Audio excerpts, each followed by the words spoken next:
গোপন সূত্রে খবর পেয়ে নিশিগঞ্জ সংলগ্ন এলাকায় বিশেষ অভিযান চালিয়ে গাঁজা সহ 2 ব্যক্তিকে গ্রেফতার করল নিশিগঞ্জ ফাঁড়ির পুলিশ। এই ব্যাপারে পুলিশ জানিয়েছে, এদিন 15টি প্যাকেট সহ প্রায় 45 কেজি 280 গ্রাম গাঁজা উদ্ধার হয়।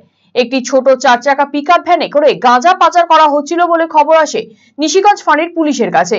এরপরেই পুলিশ পিছু নেয় তাদের। মাথাভাঙার এসডিপিও সমরেন হালদার জানিয়েছেন, এদিন নিশিগঞ্জ ফাঁড়ির পুলিশ বিশেষ অভিযান চালিয়ে প্রায় 45 কেজি 280 গ্রাম গাঁজা সহ 2 জনকে গ্রেফতার করেছে। ধৃতদের বিরুদ্ধে নির্দিষ্ট ধারায় মামলা রুজু করে গোটা ঘটনা তদন্ত শুরু হয়েছে।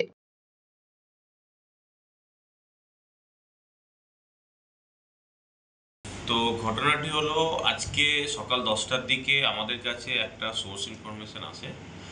সেই ইনফরমেশন বেসিসে ওসি নিশিগঞ্জ ওপি একটা মদনমোহন বাড়ির কাছে, নিশিগঞ্জ মদনমোহন বাড়ির কাছে একটা ছোট মহিন্দ্রা গুডস ভেহিকেলকে আটক করে এবং সেই গুডস ভেহিকেল থেকে 15 প্যাকেট গাঁজা উদ্ধার হয়, যেটা ওজন করে পাওয়া গেছে প্রায় 45 কিলোগ্রাম।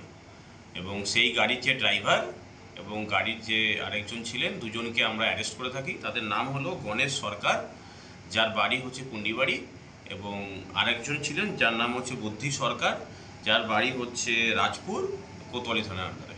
তাদেরকে আমরা অ্যারেস্ট করেছি এবং তাদেরকে আগামীকাল তাদেরকে আমরা কোর্টে ফরওয়ার্ড করব। এই গাড়িটা পুন্ডিবাড়ি থেকে, যতটুকু প্রাথমিক তদন্ত করে পেয়েছি, যে পুন্ডিবাড়ি থেকে তারা ঘুকসাডাঙ্গা হয়ে নিশিগঞ্জে এসেছিল। স্টপ। জবর সেল ঘোষলা এবার এলো সেল, দারুণ সেল, বিগেস্ট সেল। টিভিতে ডিল, মোবাইলে ডিল, ফ্রিজেতে ডিল, সবেতে ডিল। আসছে city's biggest cost to cost offer only at Khosla electronics, আপনার নিজের দোকান। T N C applied. Khosla electronic private limited, ঠিকানা মোহনবাটি বাজার, রায়গঞ্জ জেলা আদালতের বিপরীতে।